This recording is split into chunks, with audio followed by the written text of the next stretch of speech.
మనం కొన్ని నియమాలని పాటించాలి అని చెప్తున్నారు. ఇప్పుడు ఈ రెండవ పాసురంలో, ఇవాళ పాసురంలో வையத்து வாழ்வீர்கள் நாமும் நம்பாவைக்கு செய்யும் கிரிசைகள் கேடுகிறோ பார்க்கடவுள் பையத்துயில் அப்பரமன் அடிபாடி நெய்யுண்ணோம் பாழுண்ணோம் நாள் காலே நீராடி மையிட்டெழுதோம் மலரிட்டு நாம் முடியோம் செய்யாதன செய்யோம் தீக்குறவை செல்லுவதோம் ஐயமும் இச்சையும் ஆந்தனையும் கைகாட்டி ఉయ్యుమారిని ఉహంతు ఏలువరు ఎంబావాడు. నేను వాక్యాలు అని చదువుకున్నాను, కానీ రాగం ఉన్న వాళ్ళైతే మంచి అందంగా గానం చేయగలుగుతారు.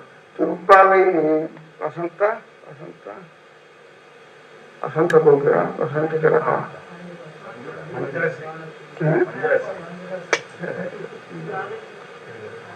మద్రాసులో సంగీత విద్వాంసురాలు ఇప్పుడు చనిపోయింది. ఎంఎస్ వసంత కుమారి, ఎంఎస్ సుబ్బలక్ష్మి వసంత కుమారి అనుకో. ఆమె తిరుపతి రాగాల్లో మామూలుగా మీకు రికార్డులు కూడా దొరుకుతాయి ఇప్పుడు కూడా. చాలా అందంగా పడి ఆ ఒక పాసురాలు దొరుకుతుంటే ఏ పాసురానికి ఏ రాగం ప్రయోగించారు పక్కన వాద్యాలు కూడా పెట్టుకుని పడి రికార్డులు దొరుకుతాయి ఇప్పుడు. ఎంఎల్ వసంత కుమారి, ఎంఎల్ వసంత కుమారి ఆయన పడి రికార్డులు పెట్టుకొని బాగా పాడవచ్చు, మీకు వినొచ్చు. ఈ రెండవ పాసురంలో మనం ఈ వ్రతాన్ని అనుష్ఠించేటప్పుడు ఎట్లా వర్తించాలో ఎట్లా వర్తించకూడదో చెప్తున్నారు. ఆండవం వారు మనకు ఉపదేశిస్తుందన్నమాట. వయ్యత్తు వాళ్ళు మీరు హాళ్ళు, వయ్యత్తు అంటే ఈ భూమి నుంచి జన్మించి, వాళ్ళు మీరు హాళ్ళు ఉజ్జీవించాలనేటటువంటి అపేక్ష కల ఓ అమరారా, வையத்து வாழ்வீர்கள் நாமும் நம் பாவைக்கு செய்யும் கிரிசைகள் கேளீரோ కేళీరో వినండి. నాము నమ్ పావైకు మనమందరము అనుష్ఠించాలనుకునేటువంటి పావై అనేటటువంటి ధర్మాస వ్రతానికి చెయ్యం కిరిసైహల్ చేయవలసినటువంటి అనుష్ఠానము ఆచరణ పద్ధతులు ఏమిటో కేళీరో చెప్తున్నాం వినండి. నాము నంబావైకు చెయ్యం కిరిసైహల్ కేళీరో. ఏం చెయ్యాలి అంటే పార్కడలు పైయత్తు ఎన్న పరమను అడిపాడి. పార్కడలు, పార్కడల్, పాల్ ప్లస్ కడల్ కలిపితే పార్కడల్ అనేది. కడల్ అంటే సముద్రం, పాల్ కడల్ పాల కడలి క్షీర సముద్రం అన్నమాట. పార్కడలు క్షీర సముద్రమునందు పైయత్తు ఇన్రా సుఖముగా యోగానిద్రము పొందుతూ ఉన్నటువంటి పరమన్ మహానుభావుడు ఉన్నాడే పరమాత్మ. పార్కడలపై ఎత్తున్న పరమన్ క్షీర సముద్రంలో హాయిగా యోగానిద్రము పొంది సుఖంగా నిద్రిస్తున్నట్టుగా ఉంటే నిద్ర కాదా అయినది. ఆయన నిద్ర ఏమిటి? నిద్ర ఎవరికి ఉంటుంది? అసలు తమో గుణం కల వాళ్ళకి నిద్ర ఉంటుంది. సత్వరజస్తమో గుణాలు మన శరీరంలో ఉన్నదని చెప్తాం. తమో గుణం ఎవరికి పూర్తిగా ఉంటుందో ఎప్పుడూ అజ్ఞానం ఉంటుంది, పూర్తిగా నిద్రపోతూనే ఉంటాడు సోమరిలాగా. రజోగుణం ఎవరిలో ఉంటుందో ఆ రజోగుణం వల్ల వాడు ఏం చేస్తుంటాడు? ఎప్పుడు ఏదో ఒక పని చేస్తుంటాడు. ఏం పని? పనికిరాని పనులన్నీ చేస్తూనే ఉంటాడన్నమాట. మనం అక్కడేదో పువ్వు ఉందనుకోండి, వీరికి ఇట్లా నడుపుతుంటాం. ఎందుకు? దానివల్ల కలిగేటువంటి ఫలితం ఏమిటి? స్నానం చేయడానికి చెరువులోకి వెళ్తాను దిగుతాం అనుకోండి, చేస్తూ కొడుతుంటాం. ఏమిటి దానివల్ల వచ్చింది? ఫలితం లేదు. జలతాడనం అంటారు. అట్లా పోతూ పోతూ ఏ చెట్టు ఏదైనా కడితే ఆ చెట్టు దాన్ని పట్టుకుని లాగుతుంటాం, దాని ఆకులన్నీ రుద్దుతుంటాం. ఇవన్నీ వ్యర్థమైన పనులు. రజోగుణంతో వచ్చే పనులన్నీ ఈ వ్యర్థమైన పనులు అని అంటారు. సత్వగుణం వల్ల వచ్చేటువంటి కార్యం ఏంటి అంటే సత్వాక్షంజాయితే జ్ఞానం అని ఇదంతా భగవద్గీతలో కృష్ణ పరమాత్మ చెప్తాడు. మంచి ఉత్తమమైనటువంటి జ్ఞానం కలుగుతుంది. ఏ విధమైనటువంటి సందేహాలకు అవకాశం లేనటువంటి వాస్తవాన్ని తెలిపేటటువంటి జ్ఞానం ఏర్పడుతుంది సత్వగుణం వల్ల. ఆ సత్వగుణం వల్ల మనస్సులో శాంతి ఏర్పడుతుంది, సుఖం కలుగుతుంది, భగవంతుణ్ణి పొందడానికి తగినటువంటి భక్తి జ్ఞానం వృద్ధి పొందుతుంది. ఈ సత్వగుణం యొక్క కార్యక్రమం. పరమనడిపాడి ఆయన నిద్రపోతున్నాడు. నిద్రపోయే వాళ్ళందరినీ తమోగుణం కలవాళ్ళు అంటాం కదా, మరి ఆయన తమోగుణంతో నిద్రపోతున్నాడు అని అనుకోకండి. లోకంలో అంతా జాగ్రత్తగా ఎక్కడ వాళ్ళు ఏ విధంగా ప్రవర్తిస్తున్నారో దివ్య జ్ఞానంతో తెలుసుకోవటానికి కోసమని కళ్ళు మూసుకొని అట్లాగే ఉంటున్నాడు తప్ప అది మనలాగా సోమరులాగా ముద్దు నిద్ర కాదు. భగవంతుడి అర్థం పరమన్ అట్లా సృష్టించి లోకాన్నంతా సృష్టించి ఆ లోకానికి కావలసినటువంటి శరీరేంద్రియాలన్నింటినీ ఇచ్చి గృహారామ క్షేత్రాలన్నింటినీ ఇచ్చి శాస్త్రాన్ని ఇచ్చి ఇక మీరు జాగ్రత్తగా ప్రవర్తించండి, ధర్మకార్యాలలో మీరు బాగుపడండి అని చెప్తుంటే ఎవరిని ఏ విధంగా ప్రవర్తిస్తున్నారో చూస్తుంటాడు ఆయన కళ్ళు మూసుకునే యోగనిద్రతో. మీరందరూ దుర్మార్గంగా ప్రవర్తిస్తున్నారు, వాళ్ళని బాధిస్తున్నారు, వీళ్ళని మనం క్షమించకూడదు. ఇవే ఆయన మనసులో ఎప్పుడు తెల్లవారు ఉండేటువంటి ఊహలు. ఇది చాలా ఉత్తముడైనటువంటి భక్తుడు, వీడిని మనం రక్షించాలి, అనుగ్రహించాలి, వీడికి ఏ దుఃఖాలు కలగకుండా చూడాలి. ఇది ఆయన యొక్క యోగానిద్రలో ఉండేటటువంటి విశేషం అన్నమాట. అట్లా అని తెలుస్తున్నవాడు కనుకనే సృష్టి స్థితి సంహారములను ప్రజలందరినీ కూడా కాపాడుతున్నటువంటి వాడు కనుకనే ఆయనకి ఏం పేరు? పరమన్. పయ్యత్తుయిన్రప్ప పార్కడలుల్ పయ్యత్తుయిన్రప్పరమన్. పరమన్ అంటే గొప్పవాడు అని అర్థం. విశ్వాసనామాలలో భగవంతుడికి పరమ అనే ఒక పేరు ఉంటుంది. ఏమిటి ఆ పరమహ అనే పదానికి అర్థం అంటే దానికి పెద్దలు ఇందాక చెప్పిన పరాశర భట్టుల వారు వివరిస్తారు. పర ప్లస్ మా, ఈయన కంటే గొప్పవాడు లేడు అని అర్థం. ఎవరికంటే అధికుడు మరొకడు లేడో, ఎవడైతే సర్వ జగత్తులకు ఏకాధీశుడో, ఎవరికి అధీనులైనటువంటి బ్రహ్మరుద్రేంద్రాది దేవతలందరూ కూడా ఆయన నియమించిన విధంగా ప్రవర్తిస్తూ లోకాన్ని కాపాడుకుంటారో ఆయన పరమన్. ఆయన మీద ఆయనను శాసించేవాడు మరొకడు లేడు అని అర్థం పరమన్ అనే పదానికి. పరమన్ అట్లా అవిశేషు మీద సుఖంగా యోగానితులను పొందుతున్నటువంటి ఆ పరమన్ అడిపాడి ఆయన యొక్క శ్రీపాదములను గురించి సంకీర్తనం చేద్దాం రండి. దుర్వాస మతంలో చేయవలసిన మొట్టమొదటి పని క్షీరసాగరంలో చేసినటువంటి పరమాత్మను గురించి ఆయన యొక్క శ్రీపాదముల గురించి స్తోత్రం చేస్తూ గానం చేయటమే. పరమ నడివాడి ఎక్కువ సమయాన్ని భగవత్ కథానుసంధానం ద్వారా భగవంతుని యొక్క దివ్య శ్రీచరణములను మనస్సులో అనుసంధించుకోవడం ద్వారా గడుపుతాము. శ్రీమన్నారాయణ చరణం శరణం ప్రపంచే అని ఆ మంత్రాన్ని ఎప్పుడూ అనుసంధించుకుంటున్నాము. ఆయన యొక్క శ్రీపాదములే మాకు రక్షకము అని పరమన్ అడిగంటే పాదములు, పరమన్ అడిపాడి ఆయన యొక్క శ్రీపాదముల గురించి సంకీర్తనం చేద్దామన్నమాట. ఇది చేయవలసిన పని. చెయ్యకూడని పనులు ఉన్నాయి కొన్ని అని అంటే నెయ్యి ఉండడం, పాలు ఉండడం, పాలు తాగటం, నెయ్యి తాగటం, మంచి మంచి పళ్ళు తినటం, మంచి మధురమైన ఆహారాలను స్వీకరించడం, ఆ ఆహారం వల్ల మన శరీరంలో కొవ్వు రక్తం ఇంకా పెరగటం, దీంతో మనం ఇంకా దుష్కార్యాల కోసం ప్రవర్తించడం, ఇట్లా శరీరంలో వికృతిని కలిగించేటటువంటి ఔద్ధత్యాన్ని కలిగించేటటువంటి దుష్టములైన ఆహారములను సేవించము. అంటే నెల రోజులు అసలు ఏ తిండి లేకుండా ఉంటామని అర్థం కాదు. భగవంతుడికి నివేదితమైనటువంటి ఆహార పదార్థం ఏదైతే ఉన్నదో ప్రశాంతమైన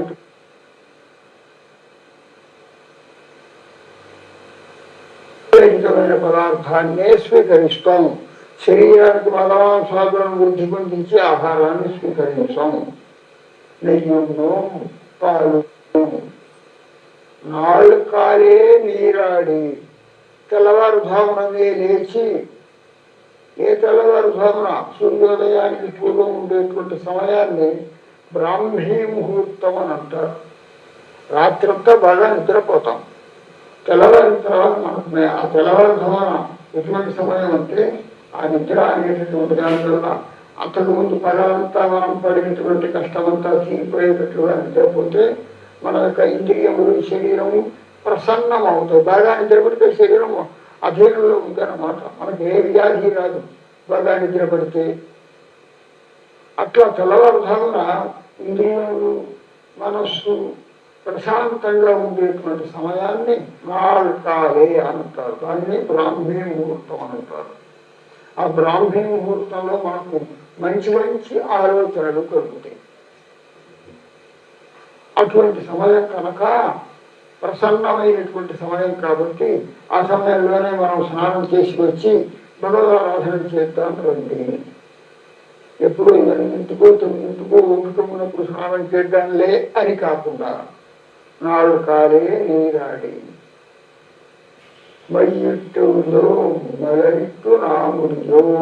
మరొకటి మయ్యిట్టులో అంటే కళ్ళకి కాటుకొని పెట్టుకోము. మలరిట్టు నాముడిలో మంచి మంచి సుగంధం కలిగినటువంటి పుష్పాలు, అందమైనటువంటి పుష్పాలను తెచ్చుకొని శివస్వామి విక్రమించుకోవద్దు. వ్రతం చేస్తున్న రోజు, భోగాలను అనుభవిస్తున్నటువంటి రోజు కాదు. మనం వ్రతం చేసి భగవంతుడి వల్ల ఆయన అనుగ్రహ పాత్రలను జీవించవలసినటువంటి రోజు. ఇవైతే కనుక ఈ నెయ్యంలో పాల్గొన్న మనకుగా వాటిని ఆస్వాదిస్తూ ఈ భోగానికి కావలసినటువంటి చందనాలు మొదలైనటువంటి పదార్థాలను పుష్పాలను అనుభవిస్తుంటే ఈ సుఖంలో పడిపోతాం మనం. కనుక వాటిని పెట్టి మేము స్వీకరించము. చెయ్యాలన చెయ్యోం, ఇది చాలా గొప్ప వాక్యం. చెయ్యరాని పనులను చేయము. చెయ్యరాని పనులంటే ఏమి? మా పెద్దలు ఒరే ఇది మనం చేయకూడదు, ఇది మనం చేయకూడదు అని తాము ఆచారంలో వేటినైతే వదిలేసి ఏ కార్యక్రమాలు చేస్తారో వాటినే చేస్తాం. కానీ వారు వదిలివేసినటువంటి కార్యములను మేము చెయ్యము. చెయ్యాలన చెయ్యము.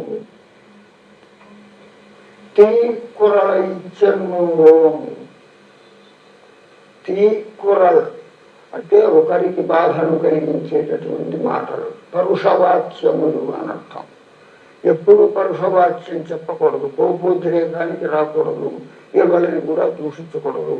అందరినీ ప్రశాంతంగా అందరితోనూ వ్యవహరించాలి.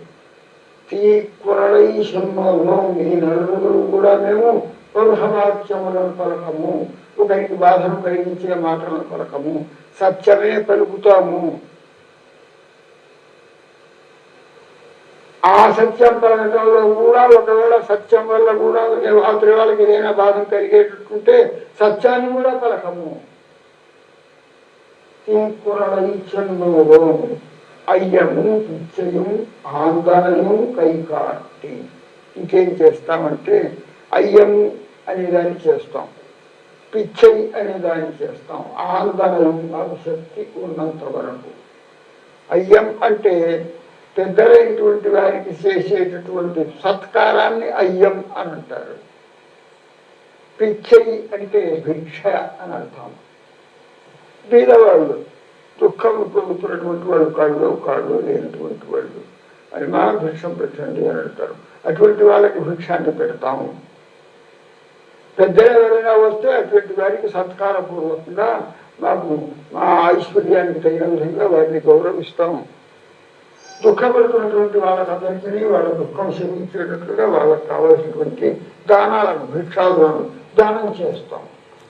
ఇది మనం వర్తించవలసినటువంటి నెల రోజులు మనం ఆచరించవలసిన పద్ధతి. ఇది చేస్తూ భగవంతుని యొక్క గుణానుసంధానంతో భగవత్ కైంకర్యం ఆరాధన చేసినట్లయితే మనకు నా ఏదో రెంబావాయి మన యొక్క ఈ వ్రతం తప్పకుండా భరించి తీరుతుంది అని అర్థం.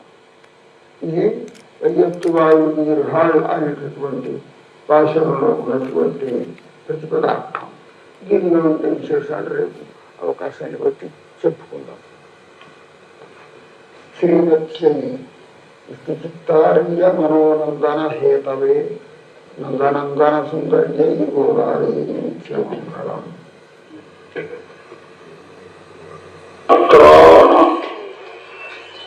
కంకణపాణవే విష్ణుచిత్తతనూజాయై గోదాయై నిత్యమంగళం.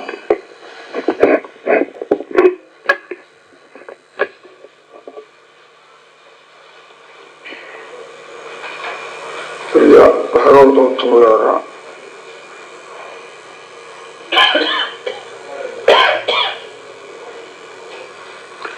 ధనుర్మాస కార్యక్రమంలో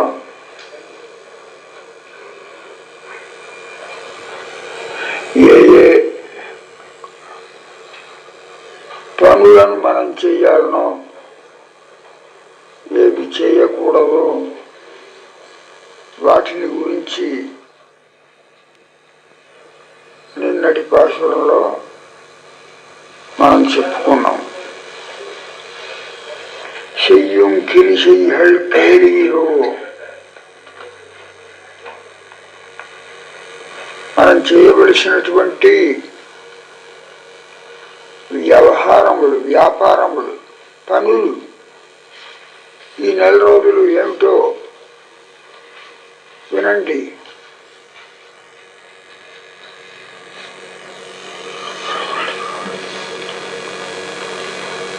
కేళీరో వినండి. పార్కడలు పయ్య తుయిన్న పరమరడిపాడి, క్షీరసముద్రంలో శయనించి ఉన్నటువంటి శ్రీమన్నారాయణుని యొక్క శ్రీపాదములను కూర్చి స్తుతించటం ఈ నెల రోజులు మనం చేయవలసిన పని అని చెప్పారు. ఈ 3 పాశురాలు, నిన్నటిది, మొన్నటిది, ఇవాళటిది, ఈ 3 పాశురాలని మనం చూసుకున్నప్పుడు జాగ్రత్తగా భగవంతుని యొక్క స్వరూపం శాస్త్రములలో ఏ విధంగా నిర్ణయింపబడ్డదో అది మనకి తెలుస్తుంది.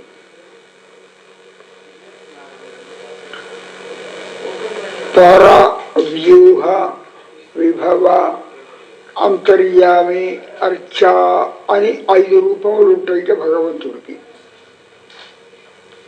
భగవంతుని యొక్క స్వరూపం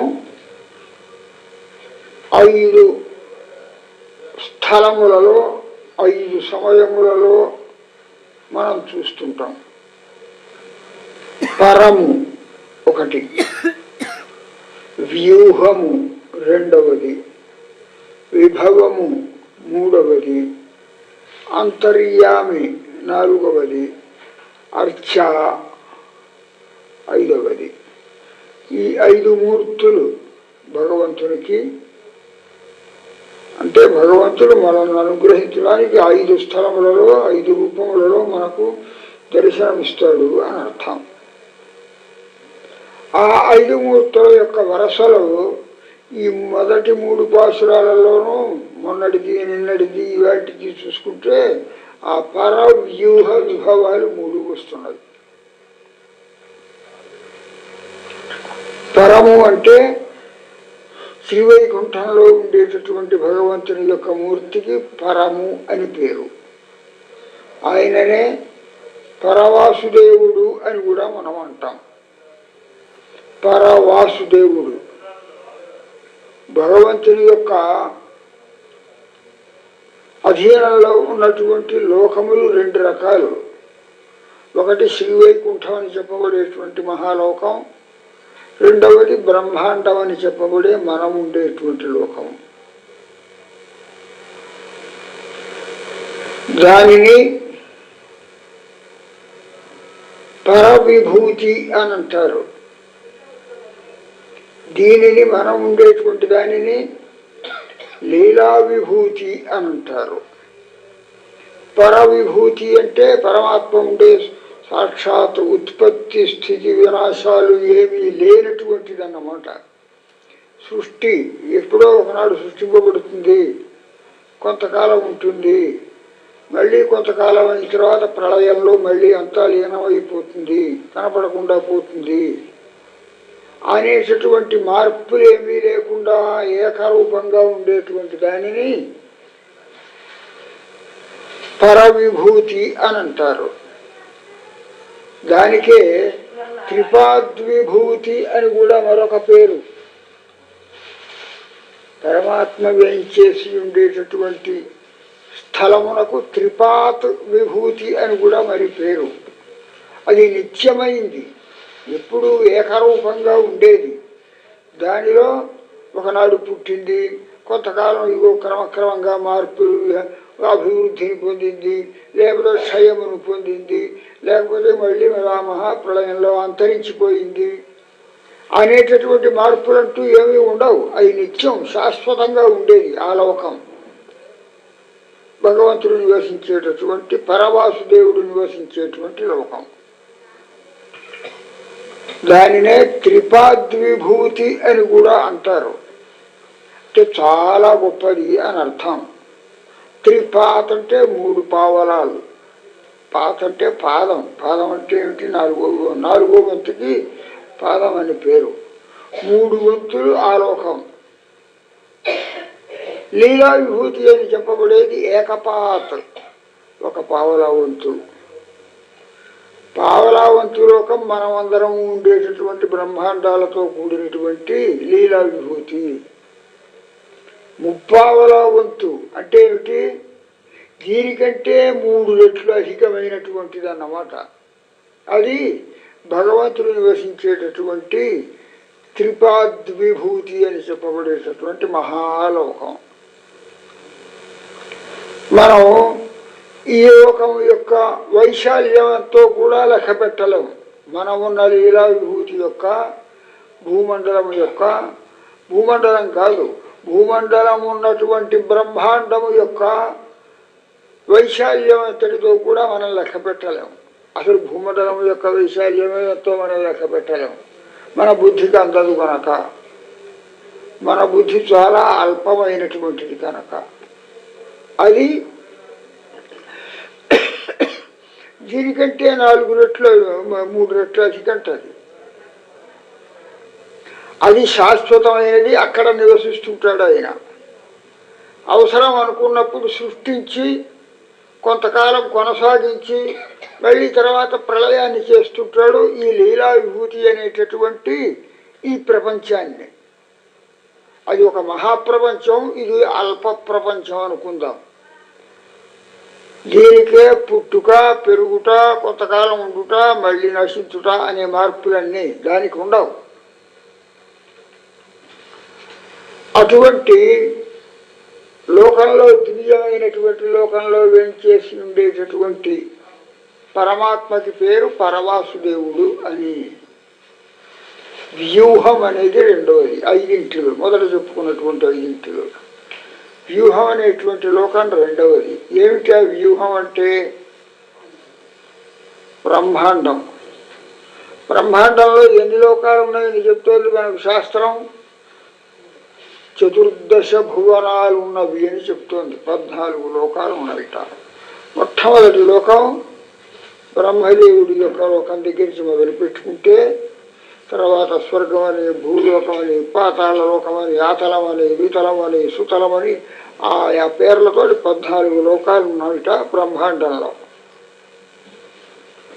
ఈ 14 లోకాలు ఉన్నటువంటి బ్రహ్మాండం కూడా ఒకటి కాదు, అనంతకోటి బ్రహ్మాండాలు. ప్రతి బ్రహ్మాండంలో కూడా 14 లోకాలు. ఆ 14 లోకాలలో మొదటి లోకంలో బ్రహ్మదేవుడు ఉంటాడు, 4 ముఖాలు గల చతుర్ముఖ బ్రహ్మ ఉంటాడు. ఇంకో లోకంలో ఇంద్రుడు ఉంటాడు, ఇంకో లోకంలో ఇంకొక ఎవడో వరుణుడో ఎవడో ఉంటాడు. ఇట్లా ఈ 14 లోకాలు కలిగినటువంటి లీలా విభూతి అనేది బ్రహ్మాండంలో ఉన్నది. ఈ బ్రహ్మాండంలో ఉన్నటువంటి వీళ్ళందరినీ అనుగ్రహించడానికి కోసం సృష్టించిన తర్వాత వీళ్ళందరి యొక్క యోగక్షేమాలను గుర్తించడానికి కోసం పరమాత్మ ఏర్పరుచుకున్నటువంటి 2వ స్థానానికి వ్యూహము అని పేరట. బ్రహ్మాండం సృష్టించిన తర్వాత ఏర్పరుచుకున్నటువంటి 2వ స్థానం. ఈ 14 భువనాలు గల బ్రహ్మాండంలో ఆయన ఎక్కడుంటాడు అనంటే క్షీర సముద్రంలో శయనించి ఉంటాడు. కనుక క్షీర సముద్రంలో వేయించేసి ఉండేటువంటి పరమాత్మకు వ్యూహము అని పేరు. పర వ్యూహ. ఈ వ్యూహం అనేటటువంటిదేమో మనకు రెండవ స్థానం అని చెప్పుకున్నాం. ఇప్పుడు దీనికి చిన్న ఇంకొక ఉదాహరణ చెప్పాలంటే, భారతదేశానికి రాష్ట్రపతి ఎక్కడ ఉన్నాడు? రాజధానిలో ఉన్నాడు. ఆ రాజధాని లాంటిది శ్రీవైకుంఠం అని చెప్పుకుందాం. ఆ రాష్ట్రపతే అప్పుడప్పుడు దక్షిణ భారతంలో ఉండే ప్రాంతాలను కూడా చూడటానికి కోసం, వ్యవహారాలను చూడటానికి కోసం వస్తుంటాడు. అప్పుడు ఆ రాష్ట్రపతికి ఇంకో భవనం ఉంది. ఎక్కడుంది? హైదరాబాదులో బొల్లారంలో రెసిడెన్సీ, అదే ఆయన రాష్ట్రపతి వచ్చినప్పుడు నివాసంగా ఏర్పాటు చేసుకున్నటువంటిది. అటువంటిదే ఇవో ఇప్పుడు క్షీరసముద్రంలో భగవంతుడు ఏర్పాటు చేసుకున్నటువంటి వ్యూహము అని చెప్పబడేటువంటి రెండవ స్థానం. దీన్ని బట్టి వ్యూహంలో ఉండేటువంటి పరమాత్మ క్షీరసముద్రంలో శయనించి ఉండేవాడు అని చెప్పుకున్నాం. మొదటివాడేమో సాక్షాత్ పరవాసుదేవుడు అని చెప్పబడేటువంటి శ్రీమన్నారాయణుడు వైకుంఠంలో ఉంటాడు. ఆయనయే బ్రహ్మాండాన్ని సృష్టించిన తర్వాత బ్రహ్మాండంలో ఉండే లోకుల యొక్క యోగక్షేమాల కోసం ఇక్కడ కూడా ఒక స్థానాన్ని ఏర్పాటు చేసుకున్నాడు. ఆ బొల్లారంలో ఏర్పాటు చేసుకున్నట్టుగా ఇది వ్యూహం అనే స్థానం అన్నమాట. రెండవది ఈ రెండవ మూర్తి, ఇక్కడ ఉండేటువంటి మూర్తి. ఈ అవతారాలు అని మనం చెప్పుకున్నామే, రామకృష్ణాద్య అవతారాలు, లేకపోతే మత్స్యావతారమో, నృసింహావతారమో, ఈ అవతారాలన్నీ ఎక్కడి నుంచి వస్తున్నాయి? ఇవి కూడా భగవంతుని యొక్క మూర్తులే కదా. ఇవి ఎక్కడి నుంచి వస్తున్నాయి, ఎప్పుడు వస్తున్నాయి అనంటే, క్షీర సముద్రంలో శయనించి ఉన్నటువంటి భగవంతుని దగ్గరికి ఈ దేవతలందరూ వెళ్ళి, అయ్యా ఈ రాక్షసులతో మేము బాధలు పడలేకుండా ఉన్నాము, మమ్మల్ని అనుగ్రహించి ఆ రాష్ట్ర బాధను తొలగించి మాకు క్షేమాన్ని కలిగించు అని ప్రార్థిస్తారు వీళ్ళు. ఈ దేవతలందరూ కూడా క్షీర సముద్రంలోకి వెళ్ళి భగవంతుని ప్రార్థించగలరు, కానీ బ్రహ్మాండం దాటి వెళ్ళి ఆ వైకుంఠంలో ఉండే స్వామిని గురించి మొరపెట్టుకోలేరు, ఆయన దర్శించలేరు. వీళ్ళు బ్రహ్మాండం దాటి వెళ్ళగల శక్తి వీళ్ళకు లేదు. బ్రహ్మాండాన్ని దాటి వెళ్ళగలిగి, బ్రహ్మాండాన్ని భేదించుకొని వెళ్ళగలిగినటువంటి శక్తి, మహాశక్తి ఎవరికి ఉంటుంది? ఎవరైతే భగవంతుని యొక్క అనుగ్రహ పాత్రులై పునర్జన్మ అనేటటువంటిది మళ్ళీ లేకుండా మోక్షమును పొందుతారో, ఆ మోక్షమును పొందేటటువంటి వారికి మాత్రమే ముక్తాత్మలు అని అంటారు. ముక్తులైనటువంటి వారికి మాత్రమే భగవద్ అనుగ్రహం చేత అర్చిరాది మార్గం ద్వారా బ్రహ్మాండాన్ని భేదించుకొని వైకుంఠానికి వెళ్ళే అవకాశం ఉంటుంది. అది ఆ ముక్త పురుషులకు ఉండేటువంటి గొప్పతనం. బ్రహ్మములు అంటే అవతారములు. మత్స్యావతారం కానీ, కూర్మావతారం కానీ, వరాహావతారం కానీ, నృసింహావతారం కానీ, రామకృష్ణాద్య అవతారములు కానీ, ఈ 10 అవతారాలు, ఈ 10 అవతారాలే కాదు, ఇంకా అనేకములైనటువంటి అవతారాలు, హయగ్రీవావతారం అని, అనంతావతారం అని, మొదలైనటువంటి అవతారాలు, ఎన్నెన్నో ధన్వంతరి అవతారం అని, ఎన్నెన్నో అవతారాలు, ఇవన్నీ ఆ క్షీర సముద్రంలో ఉన్న స్వామి నుండి ఏర్పడుతూ వచ్చి ఆయా సమయాలలో వీళ్ళ యొక్క బాధలను తొలగించడానికి కోసం ఆవిర్భవించినటువంటి మూర్తులే. దీనిని విభవావతారం అని అంటారు, ఈ 3వ దాన్ని. అయితే ఇక్కడ మనలాంటి వాళ్ళకు కొంత సందేహం కలుగుతుంది. అయ్యా పరవాసుదేవుడు అంటే చాలా గొప్పవాడు అన్నమాట. క్షీర సముద్రంలో ఉన్నటువంటి స్వామి అంటే బ్రహ్మాండంలో ఒక స్థానంలో మళ్ళీ వచ్చినవాడు అన్నమాట. ఆ క్షీర సముద్రంలో ఉన్న స్వామి దగ్గర నుంచి వచ్చిన వాళ్ళు అని అంటే ఎవరు? ఈ అవతారాలు, రామకృష్ణాది అవతారాలన్నీ వచ్చిన వాళ్ళు అంటే అంతకంటే కొంచెం తక్కువ వాళ్ళు అన్నమాట అని మనం అనుకుంటాం. అది పొరపాటు. శ్రీవైకుంఠంలో ఉన్న పరమాత్మ ఎంతటి శక్తి సంపన్నుడో, క్షీర సముద్రంలో వ్యూహంగా ఉండే పరమాత్మ కూడా అంతటి శక్తి సంపన్నుడే. ఆయన నుండి మళ్ళీ తర్వాత ఆవిర్భవించినటువంటి ఆయా సమయాలలో అవతార రూపంగా వచ్చినటువంటి రామకృష్ణాది మూర్తులు కూడా దశావతారములు కూడా అంతటి శక్తి సంపన్నములే, శక్తిలో లోపం అంటూ ఏమీ లేదు అని మనం సమాధానం మనకి పెద్దలు శాస్త్రకర్తలు సమాధానం చెప్తారు. దానికి ఉదాహరణ ఏమిటి? ఒక చోట పెద్ద దీపం ఉందండి, ఆ దీపానికి ఇంకొక దీపం ముట్టించుకున్నాం, ఆ దీపం నుండి ఇంకో దీపం ముట్టించాం, దాని నుండి ఇంకో దీపం ముట్టించాం, ఒక 100 దీపాలు ముట్టించుకున్నాం. 100 దీపాలు కాగడాలుగా పట్టుకొని తిరుగుతున్నాం. ఇందులో మొదటి దీపంలో ఎక్కువ శక్తి ఉన్నది, రెండో దీపంలో తక్కువ ఉన్నది, మూడో దీపంలోకి వచ్చేప్పటికి కాంతి ఇంకా కొంచెం తగ్గింది అని అనడానికి వీల్లేదు కదా. దీన్నే శాస్త్రకర్తలు ఏమంటారంటే దీపాత్ ఉత్పన్న ప్రదీపం అని అంటారు.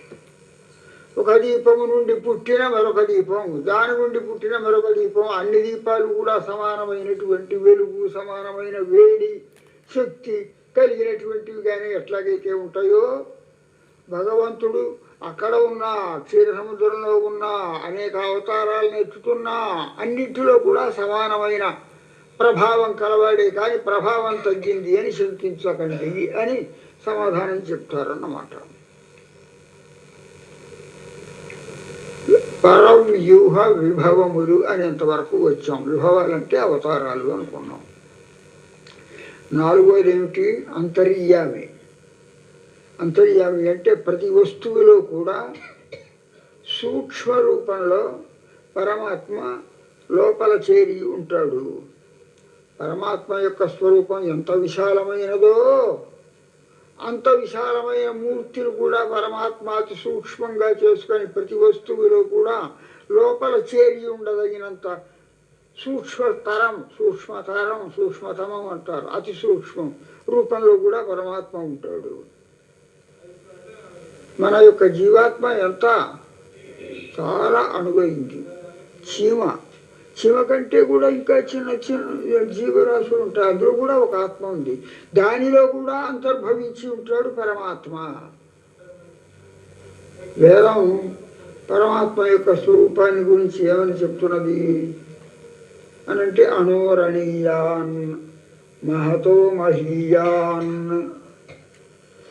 మహతః మహీయాన్ గొప్పవి అనుకున్న వాటికంటే కూడా ఎంతో గొప్పవాడైనా. మనం ఏవో కొన్ని గొప్ప వస్తువులను చూసి ఇంతకంటే ఇక గొప్ప వస్తువు అంటూ మరొకటి లేదు అనుకుంటామే, అంతకంటే కూడా మహీయాన్ చాలా గొప్పవాడు. మన లోకంలో అతి చిన్నది, చాలా చిన్నది, ఇంతకంటే చిన్నది మరొకటి లేదు అనుకుంటామే, అందులో కూడా దూరగలిగినంత సూక్ష్మమైన స్వరూపం కలవాడు అణీయాన్ అని పరమాత్మ యొక్క స్వరూపాన్ని మనకు శాస్త్రం చెప్తోంది. అణోరణీయాన్ మహతో మహీయాన్ అని. ఈ అంతర్యామి అంటే అంతః ప్రతి వస్తువునకు లోపల యామి వ్యాపించి ఉండి ఆ వస్తువు యొక్క స్వరూప స్వభావాలను నడిపిస్తుండేవాడు, ప్రవర్తింపచేసేవాడు అన్నమాట అంతర్యామి అని అంటే. ఈ అంతర్యామి అనేది పరమాత్మ యొక్క 4వ స్వరూపం. ఈ అంతర్యామి అనేది మాత్రం ఎవరికి మనకు కనపడేటటువంటిది కాదు. నేత్రములు ఉంటే ఆ వైకుంఠంలో ఉన్నటువంటి వారందరూ అనంతగరుడ విశ్వక్సేనాదులందరూ సేవిస్తూ ఆయన దర్శించగలరు. క్షీర సముద్రం దగ్గరికి వెళ్ళి దేవతలందరూ కూడా ప్రార్థిస్తే వాళ్ళకి దర్శనమిస్తే వాళ్ళు ఆ స్వామిని దర్శించగలరు, ఆయనతో మాట్లాడగలరు, తమ మరణంతా ఆయనకు వినిపించగలరు. ఆ విధంగా దర్శనం ఇస్తాడు. అవతారాలలో తాను ఏ ఏ సమయాలలో అవతరించినాడో ఆ సమయాలలో అక్కడ ఉండేటువంటి వాళ్ళకందరికీ రామకృష్ణాది రూపాలలో దర్శనం ఇచ్చాడు. అంతర్యామిని దర్శించడం మాత్రం ఈ కళ్ళతో సాధ్యం కాదు. చాలా అతి సూక్ష్మంగా ప్రతి వస్తువులోనూ ఇమిడి ఉండేటటువంటి వాడు కనుక అంతర్యామిగా ఉండే పరమాత్మ స్వరూపాన్ని పెద్దదిగా చేసుకుని దర్శించాలంటే ఎవరికి సాధ్యమవుతుందంటే ఎవళ్ళైతే తపస్సు చేసి యోగ మహిమతో తమ యొక్క హృదయంలో ఉండేటటువంటి సూక్ష్మ రూపమైన భగవంతుని దర్శించడానికి ప్రయత్నిస్తారో తపశ్శక్తి చేత వాళ్ళకి మాత్రమే దర్శనం చేయటానికి వీలవుతుంది అంతర్యామి యొక్క స్వరూపం. అంతర్యామి అయిన పరమాత్మ మన అందరి హృదయాలలోనూ ఉన్నాడు. ఆయన దర్శించడం మాత్రం మనకి సాధ్యం కాదు. అది మహర్షుల్లాంటి వారికి మాత్రమే నిర్మలమైనటువంటి మనస్సుతో తపశ్శక్తితో ఇంద్రియ నిగ్రహంతో మనస్సుని బయటికి ప్రసరింపచేయకుండా లోపలికి ప్రసరింపచేసి దర్శిస్తే వాళ్ళకి మాత్రమే దర్శించగలవాడు అవుతాడు. కానీ ఆయన ప్రతి ప్రాణిని కూడా ఎట్లా నడిపించాలో ఎట్లా వాళ్ళ యొక్క స్వరూప స్వభావాల్ని మార్చాలో అటువంటి శక్తి కలవాడు పరమాత్మ. అది అంతర్యామి యొక్క స్వరూపం అనుకున్నాం. అర్జునుడు యుద్ధం చేయడానికి ధనుర్బాణాన్ని పారవేసేసి కూర్చున్నాడు. వాళ్ళందరినీ చూడటంతో ఎందుకు పుట్టిందో వాడికి ఉన్నట్టుగా ఉండి మనస్సు మారిపోయింది. యుద్ధం చేస్తానని వచ్చినవాడు ఎట్లాగైనా సరే కౌరవులను నాశనం చెయ్యాలి అని యుద్ధానికి కోసం వచ్చినటువంటి వాడు వాళ్ళందరినీ చూడటంతో ఎదురుగా కనపడ్డారు ఎవళ్ళు తన అన్నదమ్ములే, తన వాళ్ళే వాళ్ళందరూ కూడా.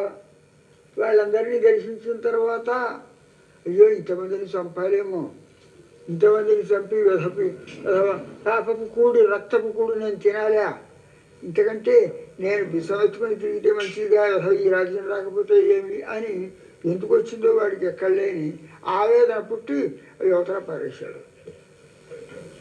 యుద్ధారంభంలో అంత నిర్వేద పడిపోయినటువంటి అర్జునుడిని మనస్సు మార్చాలి కృష్ణ పరమాత్మ. లేకపోతే అసలు వ్యవహారం అంతా తలకిదే అయిపోయేటట్టుంది. భారత యుద్ధం ప్రారంభమైందే దుర్మార్గులైనటువంటి వాళ్ళు 350 ఎంతమంది ఎవరెవరైతే ఉన్నారో వాళ్ళందరినీ నశింపచేయాలి. రాజ్యాన్ని పరిపాలిస్తున్నటువంటి క్షుద్రులైనటువంటి వారిని అందరినీ కూడా మళ్ళీ ధర్మ ప్రతిష్ట కోసం అవతరించింది ఆయన యొక్క అవతారం.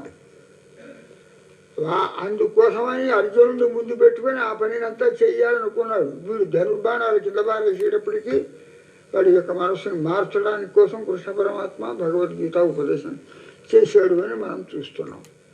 పరమాత్మకు హృషీకేశుడు అని ఒక పేరుంది.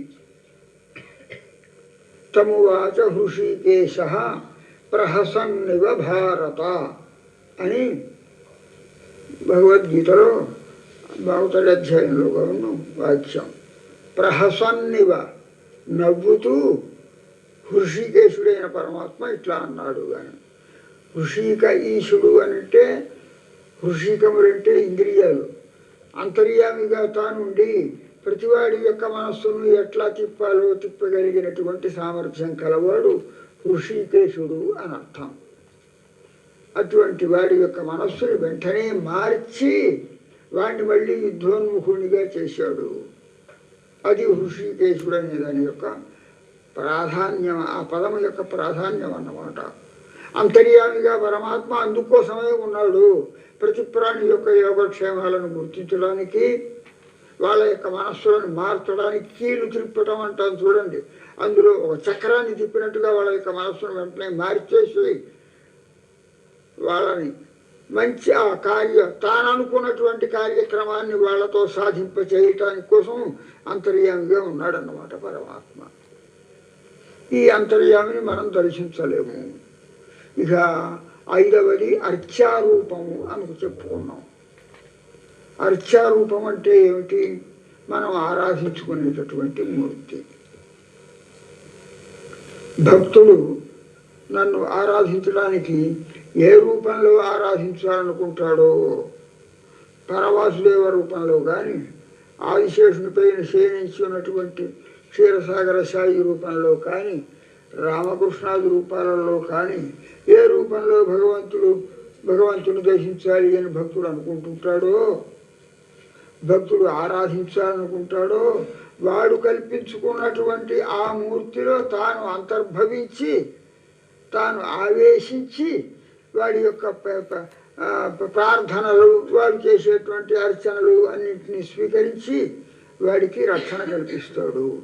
అట్లా భక్తులకు రక్షణ కల్పించడానికి కోసం భక్తుల యొక్క అభీష్టానుసారంగా పరమాత్మ స్వీకరించినటువంటి మూర్తిని అర్చామూర్తి అని అంటారు. మనం ఆరాధించుకునేటువంటి ఆ ఫోటోలలో కానీ, లేకపోతే ఒక రాతిలో కానీ, లేకపోతే వెండిలో కానీ, ఒక బంగారంతో కానీ ఏ ఏ మూర్తులను మనం ఏర్పాటు చేసుకుంటున్నామో, యో యో యాం యాం తనుం భక్తః శ్రద్ధయార్చితుమిచ్చతి తస్య తస్య అచలాం శ్రద్ధాం తామేవ విరధామ్యహం అని భగవద్గీతలో చెప్తాడు.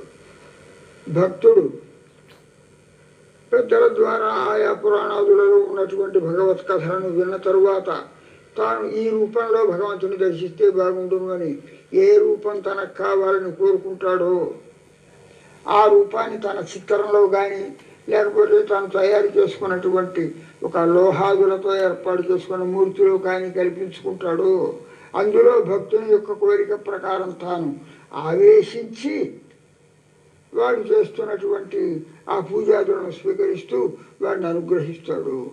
అంటే అర్చామూర్తులు అనేటటువంటివి భగవంతుడు భక్తులను అనుగ్రహించడానికి కోసం భక్తుల కోరికపై స్వీకరించిన మూర్తులు అని అర్థం.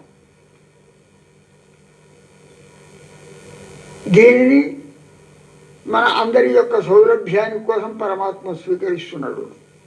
తిరుపతి క్షేత్రంలో వెంకటేశ్వర రూపంలో ఉన్నాడు, ఎక్కడో శ్రీరంగంలో ఆదిశేషుని మీద శయనించినాడు, ఇంకో చోట కూర్చొని ఉన్నాడు. ఈ మూర్తులన్నీ భక్తులందరూ ఆరాధించడానికి కోసం ఆయన ఏర్పాటు చేసుకున్నటువంటి, వాళ్ళ ఇష్టానుసారంగా ఏర్పాటు చేసుకున్నటువంటి, అక్కడి నుంచి ఇక్కడికి వచ్చినటువంటి అన్ని గుణాలు పరిపూర్ణంగా కలిగినటువంటి మూర్తులు అన్నమాట.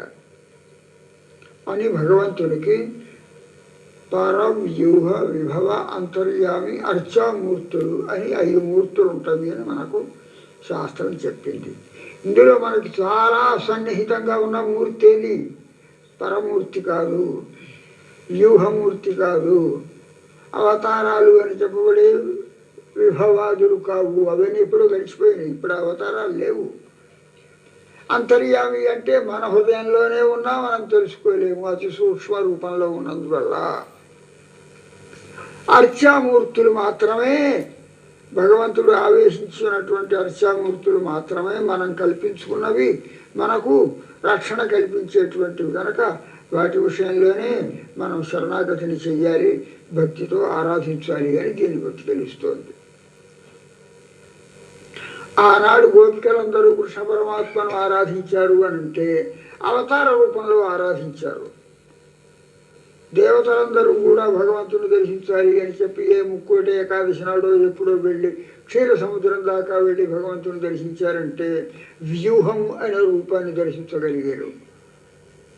అంతర్యామి అయినటువంటి మూర్తిని దర్శించగలిగిన వాళ్ళు ఎవరు అని అంటే ఎవరో మహర్షులు లాంటి వాళ్ళు, మహాతపస్సంపన్నులైనటువంటి వాళ్ళు కళ్ళు మూసుకొని కూర్చున్నారంటే ఇంద్రియ నిగ్రహంతో, ఆ దివ్యమైనటువంటి జ్ఞానంతో హృదయకోశంలో ఉన్నటువంటి భగవంతుణ్ణి ఈ మాంస చక్షుస్సుతో నేత్రంతో కాక అంత మనస్సు అనేటటువంటి నిర్మలమైన నేత్రంతో స్వామి యొక్క దివ్య రూపాన్ని తాము దర్శించగలిగారు అంతర్యామిగా తమ హృదయంలో. ఆ శక్తులు ఏమీ లేనటువంటి మనం అర్చామూర్తిని ఆరాధిస్తున్నాం. గోపికలందరూ ఆరాధించినటువంటిది విభవావతారం కావచ్చు, మనం ఆరాధిస్తున్నటువంటిది మాత్రం అర్చామూర్తిని ఆరాధిస్తున్నాం అన్నమాట.